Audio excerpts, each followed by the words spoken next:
हरि ओम।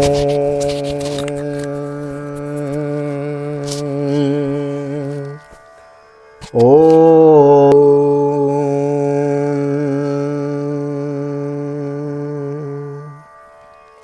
जय श्री राधे, जय श्री कृष्णा। आप सभी को हृदय से प्यार भरी राधे राधे। श्री धाम वृंदावन भागवत निकेतन बाल गोपाल जी की सन्निधि वीके वीपीएस परिवार यूट्यूब चैनल में आपका एक बार पुनः स्वागत है। मैं राधेश्याम वशिष्ठ ले चलता हूँ आपको नित्य की भांति श्रीमद् भागवत की बृहद भागीरथी गंगा में अवगाहन करने के लिए। कथा क्या है? कथा गंगा है। हाँ, श्रीमद् भागवत में भी कई जगह वर्णन आया है। पिबत भागवतम रसम आलयम। भागवत क्या है? यह रस रूप है। आलयम बोले मोक्ष पर्यंत पीते रहिए, बार बार पीजिए। तो रस रूप है, तो रस रूप ही शब्द ब्रह्म है, यह गंगा है मानो। हाँ, कर्ण रंध्र के माध्यम से हमारे हृदय में जाती है और हृदय में जाकर हमारे हृदय के कल्मशों को तत्क्षण नाश कर देती है, इसलिए इसको गंगा कहा गया है। तो भागवत भागीरथी गंगा में नित्य अवगाहन कर रहे हैं हम। बड़भागी हैं हम आप लोग। अभी कार्तिक मास चल रहा है। श्रीधाम वृंदावन भागवत निकेतन से आपको यह कथा नित्य श्रवण करने को मिल रही है। एक निवेदन करना चाहूँगा, नए आए हैं हमारे यूट्यूब चैनल पे तो चैनल को सब्सक्राइब कर लें, बेल आइकन को भी प्रेस कर दें।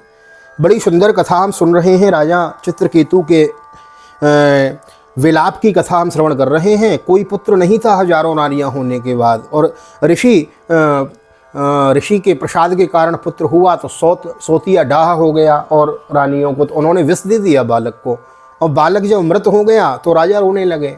उसी समय नारद जी और गुरुजी आए हैं, समझा रहे हैं। आइए चलते हैं उसी कथा की ओर। नए आए हैं तो सब्सक्राइब कर लें चैनल को। देर न करते हुए ले चलता हूँ आज की कथा प्रसंग में। सर्वप्रथम करेंगे भगवान नाम संकीर्तन। कीर्तन भी हम वही कर रहे हैं जो भागवत का मूल कीर्तन है। आइए मेरे संग दोहराइए। श्री कृष्ण गोविंद हरे मुरारी, हे नाथ नारायण वासुदेव। श्री कृष्ण गोविंद हरे मुरारी, हे नाथ नारायण वासुदेव। हे नाथ नारायण वासुदेव, हे नाथ नारायण वासुदेव। श्री कृष्ण गोविंद हरे मुरारी, हे नाथ नारायण वासुदेव। नारायणं नमस्कृत्यं नरं चैव नरोत्तमं देवीं सरस्वतीं व्यासं ततो जयमुदीरयेत्। कृष्णाय वासुदेवाय हरये परमात्मने प्रणतः क्लेशनाशाय गोविन्दाय नमो नमः। ओम नमो भगवते वासुदेवाय। श्रीमद्भागवत महापुराणं षष्ठस्कन्धः अथ पंचदशोऽध्यायः। श्रीशुक उवाच। चतुर्मृतकोपान्ते पतितं मृतकोपमं शोकाभिभूतं राजानां बोधयन्तो षदुक्तिभिः। कोऽयं स्यात् तव राजेन्द्र भवान् यमनुशोचति, त्वं चास्य कतमः सृष्टो पुरेदानीमतः पुरं। श्री सुखदेव जी कहते हैं, परीक्षित, राजा चित्रकेतु शोकग्रस्त होकर मुर्दे के समान अपने मृत पुत्र के पास ही पड़े हुए थे। अब महर्षि अंगिरा और देवर्षि नारद उन्हें सुंदर सुंदर उक्तियों से समझाने लगे हैं। उन्होंने कहा, राजेंद्र, जिसके लिए तुम इतना शोक कर रहे हो वह बालक इस जन्म और पहले के जन्मों में तुम्हारा कौन था, उसके तुम कौन थे, और अगले जन्म में भी उसके साथ तुम्हारा क्या संबंध रहेगा। यथा प्रयान्ति संयान्ति स्रोतो वेगेन वालुकाः, संयुज्यन्ते वियुज्यन्ते तथा कालेन देहिनः। यथा धानाशु वै धाना भवन्ति न भवन्ति च, एवं भूतेषु भूतानि चोदितानि शमाययो। जैसे जल के वेग से बालू के कण एक दूसरे से जुड़ते और बिछुड़ते रहते हैं, वैसे ही समय के प्रभाव में प्राणियों का भी मिलन और बिछोह होता रहता है। राजन, जैसे कुछ बीजों से दूसरे बीज उत्पन्न होते हैं और नष्ट हो जाते हैं, वैसे ही भगवान की माया से प्रेरित होकर प्राणियों से अन्य प्राणी उत्पन्न होते हैं और नष्ट हो जाते हैं।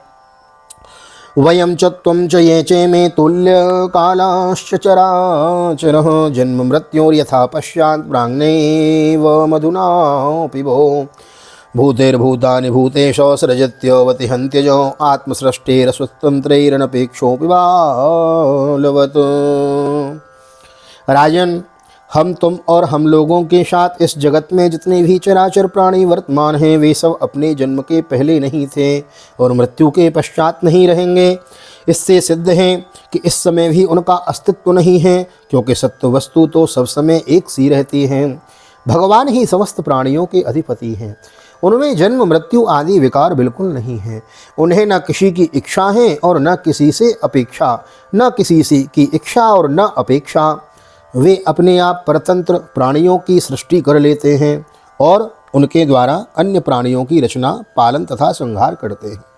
ठीक वैसे ही जैसे बच्चे घर घरौंदे खेल खिलौने बना बना कर बिगाड़ते रहते हैं। देहेन देहिनो राजन देहा देयो विजायते बीजा देवो यथा बीजम देहर्थम इव शाश्वतः। देह देह विभागोयम अविवेक कृत पुरा जाति व्यक्ति विभागोयम तथा वस्तूनि कल्पितः राजन। जैसे एक बीज से दूसरा बीज उत्पन्न होता है, वैसे ही पिता की देह द्वारा माता की देह से पुत्र की देह उत्पन्न होती है। पिता, माता और पुत्र जीव के स्वरूप में देही हैं और बाह्य दृष्टि से केवल शरीर। उनमें देही जीव घट आदि कार्यों में पृथ्वी के समान नित्य हैं। राजन, जैसे एक ही मृत्तिका रूप वस्तु में घटत्व आदि जाति और घट आदि व्यक्तियों का विभाग केवल कल्पना मात्र है, उसी प्रकार यह देही और देह का विभाग भी अनादि एवं अविद्या कल्पित है। श्री शुक उवाचो एवमाश्वासितो राजा चित्रकेतुर्दियोक्तिभिः प्रम्रज्य पाणिना वक्त्रम आधिम्लानमभाषत। राजन, जब महर्षि अंगिरा देवर्षि नारद ने इस प्रकार राजा चित्रकेतु को समझाया बुझाया, तब उन्होंने कुछ धीरज धारण करके शोक से मुरझाए हुए मुख को हाथ से पोंछा और उनसे कहा, राजोवाचो को युवाम ज्ञान संपन्नो महिष्ठो च महीयशाम अवधूतेन वेशेण गूढ़ाविह समागतो चरन्ति यवनो कामं ब्रह्मणा भगवत्प्रियो मादृशां ग्राम्य बुद्धीनां बोधायोन्मत्तलिङ्गिनः कुमारो नारद ऋभुरङ्गिरा देवलोषितः अपान्तरतमो व्यासो मार्कण्डेयोऽथ गौतमः। राजा चित्रकेतु बोले, आप दोनों परम ज्ञानवान और महान सेवी महान जान पड़ते हैं तथा अपने को अवधूत वेश में छिपाकर यहाँ आए हैं। कृपा करके बतलाइए आप लोग कौन हैं। मैं जानता हूँ कि बहुत से भगवान के प्यारे ब्रह्मवेत्ता मेरे जैसे विषयासक्त प्राणियों को उपदेश करने के लिए उन्मत्त का सा वेश बनाकर पृथ्वी पर स्वच्छंद विचरण करते हैं। शनत कुमार नारद ऋभु, अंगिरा देवल अशित, अपांतरतम व्यास, मार्कंडेय गौतम वशिष्ठ, भगवान परशुराम, कपिलदेव, शुकदेव, दुर्वासा, याज्ञवल्क, जातुकर्ण, आरुणि, वशिष्ठो भगवान राम, कपिलो बादरायणी, दुर्वासा याज्ञवल्कश्च जातुकर्ण्यस्तथारुणि, सोमस्य चवनो दत्तो आसुरीश पतंजलि, ऋषिर्वेद शिराबोध्यो मुनि पंच शिरस्तथा हिरण्यनाभ कौशल्य श्रुतदेव ऋतध्वज एते परे च सिद्धेशश्चरन्ति ज्ञानहेतव। जातुकर्ण आरुणि, रोमस, च्यवन, दत्तात्रेय, आसुरी, पतंजलि, वेदशिरा, बोध्यमुनि, पंचशिरा, हिरण्यनाभ, कौशल्य, श्रुतदेव और ऋतध्वज ये शव तथा दूसरे सिद्धेश्वर ऋषि मुनि ज्ञान दान करने के लिए पृथ्वी पर विचरते रहते हैं। तस्माद्युवाम ग्राम्य पशोर्मम मूढ़धिय प्रभो अंधे तमसमग्नस्य ज्ञानदीप उदीर्यताम। स्वामियों, मैं विषय भोगों में फंसा हुआ मूढ़ बुद्धि ग्राम्य पशु हूँ और अज्ञान के घोर अंधकार में डूब रहा हूँ। आप लोग मुझे ज्ञान की ज्योति से प्रकाश के केंद्र में लाइए हैं। आहा, आज मैं कार्तिक मास की कथा कह रहा था मॉर्निंग में, वो आप श्रवण कीजिएगा तो विषय याद आ गया मेरे को। तो महाराज यहाँ लिखा है कि आप लोग मुझे ज्ञान की ज्योति से प्रकाश करके केंद्र में ले आइए। तो ज्ञान क्या है? ज्ञान ज्योति है, वो अज्ञान के अंधकार को दूर कर देता है। तो आज की कथा में मैं श्रवण कर रहा था सुबह कार्तिक मास की कथा में, तो वहाँ वर्णन आया है कि महाराज जैसे दीपक घोर अंधकार को दूर कर देता है, इसी प्रकार जब जीव दुख होता है ना, तो दुख को निवृत्ति करने के लिए ज्ञान ही वो कटारी है, वह कुलाड़ी है जिसके द्वारा दुख रूपी भव सागर से, इस संसार सागर से पार जाया जा सकता है। और यह जो श्रीमद् भागवत चल रहा है ना, यह ज्ञान यज्ञ है। श्रीमद् भागवत कथा ज्ञान यज्ञ, इसमें ज्ञान का आदान प्रदान हो रहा है। हाँ, तो आप लोग मुझे ज्ञान की ज्योति से प्रकाश के केंद्र में लाइए। भाई ज्ञान क्या है? ज्ञान यही तो है, नैवं छिन्दन्ति शस्त्राणि नैनं दहति पावक न चैनं क्लेदयन्त्यापो न शोषयति मारुत। आत्मा न कभी मरती है न जन्म लेती है, जन्म मृत्यु तो केवल शरीर का होता है, आत्मा तो परमात्मा में विलीन हो जाती है। ईश्वर अंश जीव अविनाशी चेतन अमल सहज सुख राशि। अब नारद जी और अंगिरा जी वही बात समझा रहे हैं राजा को, ध्यान से श्रवण करें। अंगिरा उवाचो अहम ते पुत्र कामश्यो पुत्रोदम्यंगिरा नृपो एष ब्रह्म सुत साक्षान् नारदो भगवान् ऋषिः इत्थं त्वां पुत्र शोकेन मग्नं तवसि दुस्तरे अत दर्ह्य मनुस्मृत्यो महापुरुष गौचरम। महर्षि अंगिरा ने कहा, राजन, जिस समय तुम पुत्र के लिए बहुत लालायित थे तब मैंने ही तुम्हें पुत्र दिया था। मैं अंगिरा हूँ। ये जो तुम्हारे सामने खड़े हैं स्वयं ब्रह्मा जी के पुत्र सर्वसमर्थ देवर्षि नारद हैं। बोलो नारद भगवान की जय। इत्थं त्वां पुत्र शोकेन मग्नं तमसि दुस्तरे अतदर्ह मनुस्मृत्यो महापुरुष गौचरम अनुग्रहाय भवतो प्राप्ता वावमेह प्रभो ब्रह्मण्यो भगवद्भक्तो नावसीदितुमर्हसि नावसीदितुमर्हति। महर्षि अंगिरा ने कहा, राजन, जिस समय जब हम लोगों ने देखा कि तुम पुत्र शोक के कारण बहुत ही घने अज्ञान अंधकार में डूब रहे हो, यही तो अज्ञान अंधकार है। मैं और मोर तोरते माया, मैं और मेरा अज्ञान अंधकार में डूब रहे हो, तब सोचा कि तुम भगवान के भक्त हो, शोक करने योग्य नहीं हो, अतः तुम पर अनुग्रह करने के लिए ही हम यहाँ दोनों आए हैं। राजन, सच्ची बात तो यह है कि जो भगवान और ब्राह्मणों का भक्त है उसे किसी अवस्था में शोक नहीं करना चाहिए।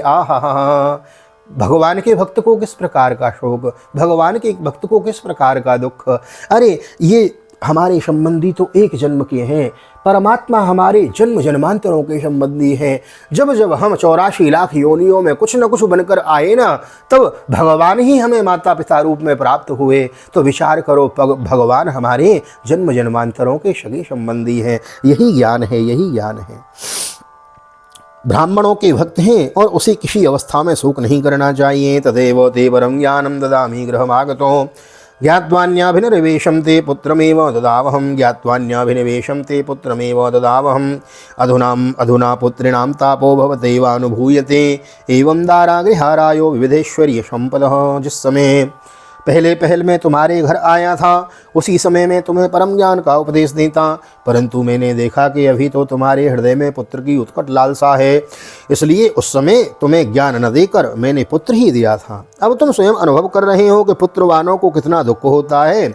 यही बात स्त्री, घर, धन, विविध प्रकार के ऐश्वर्य, संपत्तियाँ, शब्द, रूप, रस आदि विषय, शब्दादयश्च विषयाश्चला राज्यो विभूतयो महिम राज्यम बलम कोशो भृत्यात्मा मात्या सुहज्जनः।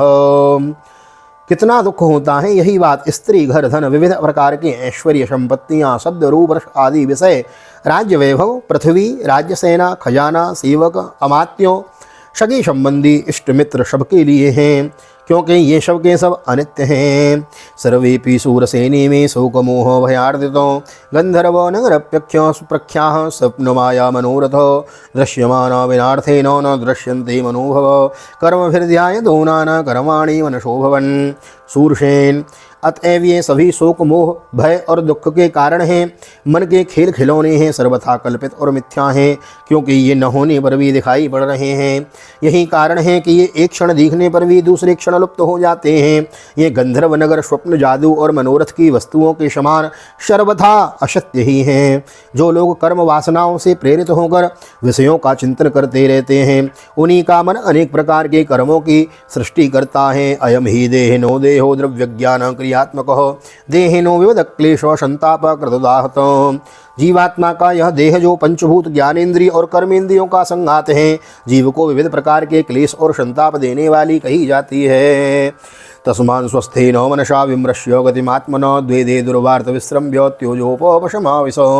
इसलिए तुम अपने मन को विषयों में भटकने से रोककर शांत करो, स्वस्थ करो और फिर उस मन के द्वारा अपने वास्तविक स्वरूप का विचार करो तथा इस द्वैत भ्रम में नित्यवास की, नित्यत्व की बुद्धि छोड़कर परम शांति स्वरूप परमात्मा में स्थित हो जाओ। नारद उवाचो एतां मंत्रोपनिषदं प्रतीक्ष प्रयतो मम यां धारयन् सप्तरात्रा दृष्ट्वा संकर्षणम प्रभुम। देवर्षि नारद ने कहा, राजन तुम एकाग्र चित्त से मुझसे यह मंत्रोपनिषद ग्रहण करो। इसे धारण करने से 7 रात में ही तुम्हें भगवान शंकर्षण का दर्शन होगा। यत पाद मूलमुपसृत्य नरेंद्र पूर्वे सर्वादयो भ्रममिमं द्वितीयं विसृज्य सद्यस्तदीयमतुलानधिकं महित्वं प्रापुर्भवानपि परं न चिरादुपेति। नरेंद्र, प्राचीन काल में भगवान शंकर आदि ने श्री संकर्षण देव के ही चरण कमलों का आश्रय लिया था। इससे उन्होंने द्वैत भ्रम का परित्याग कर दिया और उनकी उस महिमा को प्राप्त हुए जिससे बढ़कर तो कोई है ही नहीं, समान ही नहीं है। तुम भी बहुत शीघ्र ही भगवान के उसी परम पद को प्राप्त कर लोगे। स्वस्ति श्रीमद्भागवते महापुराणे पारमहंस्यां संहितायां षष्ठ स्कंदे चित्रकेतु सांत्वनम नामो पंचदशोत्सव श्री बालकृष्ण चरणार्पणमस्तु। श्री राधा कृष्ण युगल चरणार्पणमस्तु। कृष्णाय वासुदेवाय हरये परमात्मने प्रणतक्लेशनाशाय गोविंदाय नमो नमः। हरे कृष्ण कृष्ण कृष्ण हरे हरे, हरे राम राम राम हरे हरे। राधे कृष्ण कृष्ण कृष्ण राधे राधे, राधे श्याम श्याम श्याम राधे राधे। पूर्णाधा कृष्ण भगवान की जय, श्री निम्बार्क भगवान की जय, राधा सर्वेश्वर भगवान की जय, श्रीमद्भागवत महापुराण की जय, श्री वेदव्यास जी महाराज की जय, सुखदेव जी महाराज की जय, राजा परीक्षित जी महाराज की जय, राजा रामचंद्र भगवान की जय, श्री हनुमान जी महाराज की जय, गोवर्धन नाथ की जय, यमुने महारानी की जय, वृंदावन के बिहारी लाल की जय, गैया मैया की जय, तुलसी मैया की जय, अपने अपने माता पिता की जय, सदगुरुदेव भगवान की जय, आज के आनंद की जय, कार्तिक महोत्सव की जय, पुरुषोत्तम मास की जय, आज के आनंद की जय। जय जय श्री राधे, जय जय श्री राधे, जय श्री राधे श्याम, जय जय राधे, जय जय श्याम, सबको मिले वृंदावन धाम। ऐसी प्रार्थना मेरी ठाकुर जी के चरणों में। यहाँ तक वीडियो में बने रहने के लिए हृदय से बहुत बहुत धन्यवाद। यहाँ तक वीडियो देख रहे हैं तो वीडियो को लाइक कर दीजिए, शेयर कर दीजिए। नए आए हैं तो चैनल को सब्सक्राइब कर लें। मिलते हैं अगली वीडियो में। बड़ी सुंदर वैराग्य तथा शंकर्षण देव के दर्शन की कथा यहाँ आगे श्रवण कराएंगे। चित्रकेतु को ऋषि नारद और अंगिरा मुनि जी। बने रहिए, बड़ी सुंदर कथा है। यह विचार करके ही रात्रि में विश्राम कीजिएगा, सुबह होते ही आपको फिर कथा श्रवण करने को मिलेगी। तो नित्य श्रवण करते रहिए, डूबे रहिए भगवान के भक्ति रस में हमेशा के लिए। मेरे को एक बात याद आ गई, वृंदावन के अखंडानंद सरस्वती जी महाराज परम सिद्ध संत, उनके पास में एक भक्त गया और बोला, महाराज जिस घड़े में 100 छिद्र हों और उस घड़े में हम चाहें कि हमेशा गंगाजल भरा रहे तो क्या करें, क्योंकि गंगाजल डालते हैं 100 छिद्र हैं, सारा बाहर बह जाता है। तो महाराज परम संत गोलोकवासी परम स्वामी अखंडानंद सरस्वती जी महाराज गुरुजी ने बताया, बोले भैया एक काम करो, वह 100 छिद्र वाले घड़ा को हमेशा के लिए गंगा जी में ही पधरा दो। मतलब कि भगवान की भक्ति रूपी गंगा में अपने आप को हमेशा डुबाए रखो। भगवान की पूजा, भगवान की कथा, भगवान की अर्चना, उसी में लगे रहोगे तो फिर संसार की बातें याद नहीं आएंगी। और हरिस्मृति सर्वविपद विमोक्षणम, भगवान की स्मृति बना रहना ही यही हमारा परम धन है। हमारो धन राधा श्री राधा श्री राधा। तो बने रहिए इसी प्रकार। नए आए तो चैनल को सब्सक्राइब किए बिना ना जाए। मिलते हैं अगली वीडियो में, तब तक के लिए श्रीधाम वृंदावन से आप सभी को हृदय से प्यार भरी जय श्री राधे, जय श्री कृष्ण, हरि ओम।